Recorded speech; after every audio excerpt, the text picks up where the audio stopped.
welcome back to Lotus on Track and a thrilling race from Lotus Cup UK at a very blustery Castle Combe. The grey clouds are looming, but the pace at the head of the field has been frantic throughout. It's Rob Fenn who leads it from Chris Randall at the moment in the Supersport Championship race and the Production Championship race, being led by Rob Boston as the pit window is open and all the cars must have a mandatory pit stop. Many of them will be making a driver change, including Tom Roche, who comes in hand over to Alex Preston. Rob Fenn, how long will he stay out into the race? At the moment it's running faultlessly. Now that's rain coming down, isn't it? Look at that rain. And so this is what we had been fearing was going to happen. The clouds have been moving in and Rob Fenn has got those windscreen wipers working away as he accelerates on towards Camp Corner and into the pits he comes. So Rob Fenn electing to make his pit stop early, wise move, because they have plenty of opportunity to make changes to the car as they need to, and with the rain coming down that may prove to be a good idea. So Rob Fenn brings himself down to the pit lane speed limit as he winds his way through the chicane. The team ready and waiting for him, and to a halt is Rob Fenn, ready for his driver change. Although the rear engine covers come with now, I hope there's nothing too serious there for the race leader's car, although a little bit of concern has to be said. Further back, the battle's still continuing as Ken Savage is being passed there by Jack Goff. Is Goff going to find the grip to his liking to Tower Corner? Yes, he is. So although the rain's coming down, that just seemed to be a brief squall, because as soon as the rain appeared, it had gone away, but it's still very slippery, and Jack Goff loses it into bobbies, and that shows that although the rain may have momentarily abated, it's still very, very slippery out there.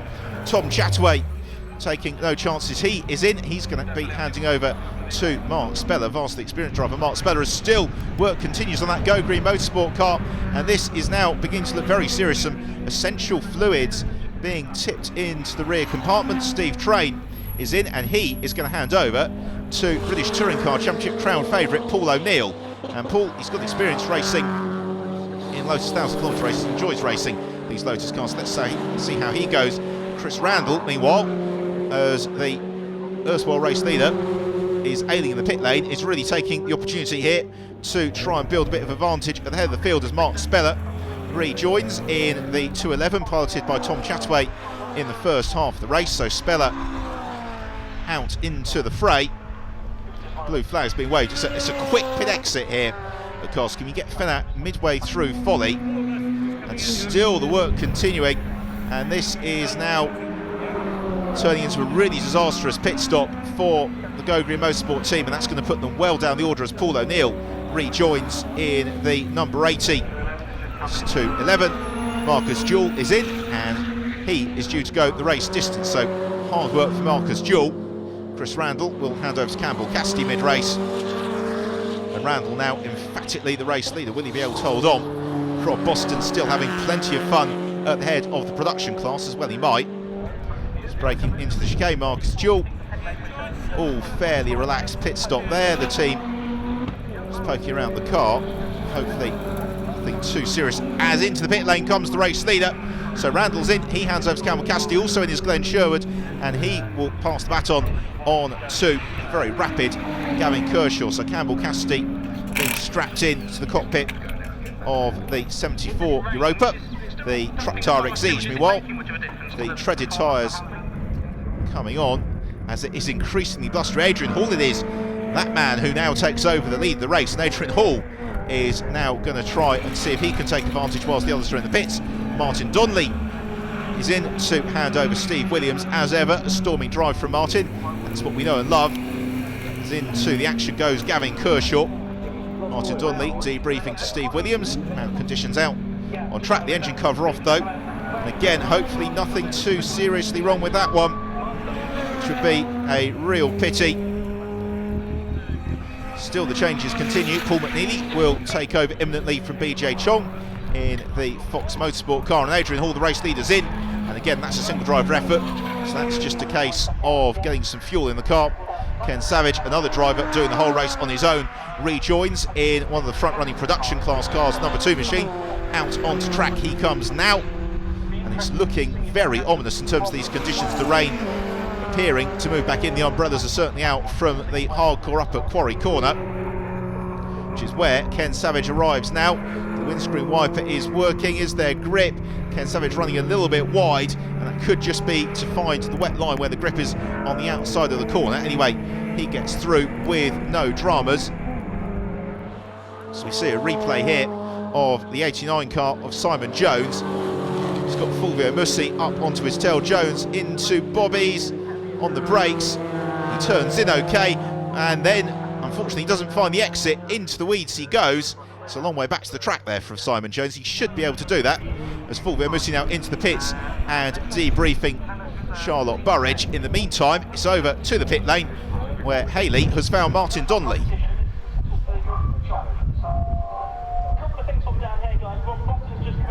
Hi Martin, so you've just been out for the third round, the Lotus Cup UK. How did you get on? We had a good start. It's a long race. It's an 80-minute race, and it's nice and steady. And we started to pick our way up to the front. Oh, then obviously the weather started to turn difficult. It was a bit wet and dry and greasy. So I was looking through the windscreen of spectators to see if the umbrellas and see how bad it was. And then we developed an oil leak. Just since qualifying the race, we modified the oil tank to put up higher in the car, so it was like a system rotated, but it just didn't work at all. So the oil tank was just pure oil, so the whole inside of the cabin of the car could fill with oil. So tears rolling down, was coughing, came in. Steve said actually the engine bay was on fire. So we did our own modification back again to how it was. We dried out, and the screw has been good enough to just go back out again. And we run towards the end. We'll hopefully pick up the class win. But it's good. The car was competitive. Had some really good manoeuvres with Steve Train, and Marcus Jewell, and the car's competitive here. And it's just a shame. I think we could have had a good podium overall. Yeah, I had a pretty solid first stint. Came in the lead. I mean, I was behind the Fenn car, but I think they had a problem. So yeah, I had a pretty good first stint. Came in 30 seconds in the lead, but we were a bit slow on the pit stop. We struggled getting Campbell in the car, and he had a bit of a spin, so we've lost time. I think we're running 7th at the moment. And there's a couple minutes left, so is he getting on all right? Well, yeah, I'm hoping the people in front of us, that 6 people will break down on the last lap, but I doubt it's going to happen. Yeah, it's very good. Weather was a little bit unpredictable because it's 1 minute it's got a bit of rain, and then you've got some cloud, and then the strong winds, and then with a heavy fuel load it's a bit untemperamental, the car. But yeah, it was good. We're enjoying it. Great, and Gab's out there now. How do you get on? Yeah, Gav's just gone by. He's done a great job. So, but we just cannot get that podium. Where last race was 4th overall, first in class.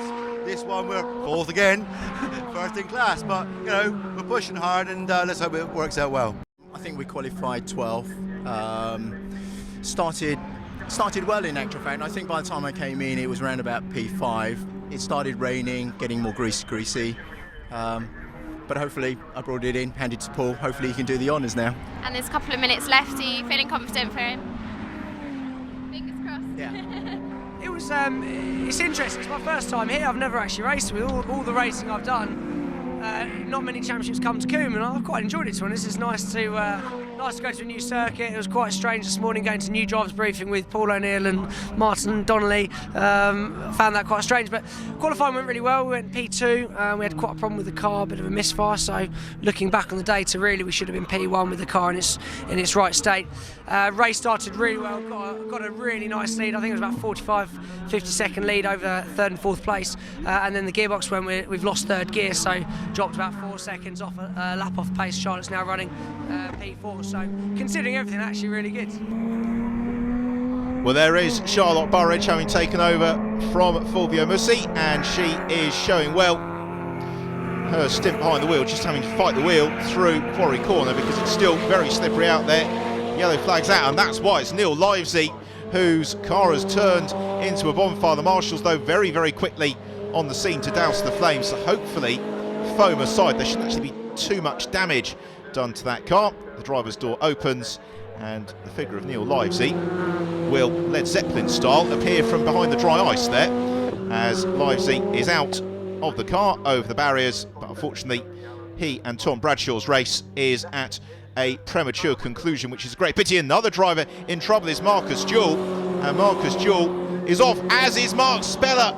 And well, hopefully the camera shortened that angle, because that was a very lucky escape possibly for Mark Speller on a quick section of the circuit just on the exit of Old Paddock. So Marcus Jewell out the race. Mark Speller, well, his blood pressure probably out of the recorded charts, but he's back into the action, and it's actually only probably lost one place with that. A little bit of grass to fall out of the rear of the car, unsurprisingly, after that spin. Well, Paul O'Neill has driven superbly since taking over the wheel of that number 80 car. He's brought it up into third position, so a really fine performance.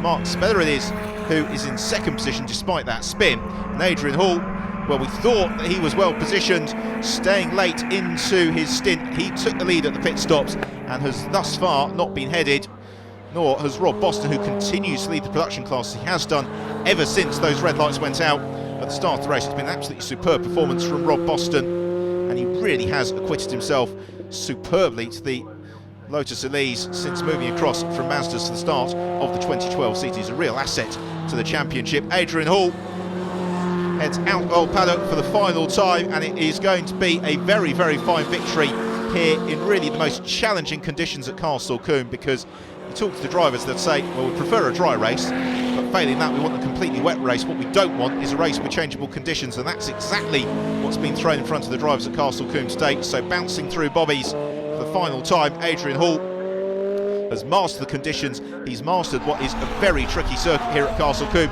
and he takes the checkered flag and the win in the third round of the 2012 Lotus Cup UK.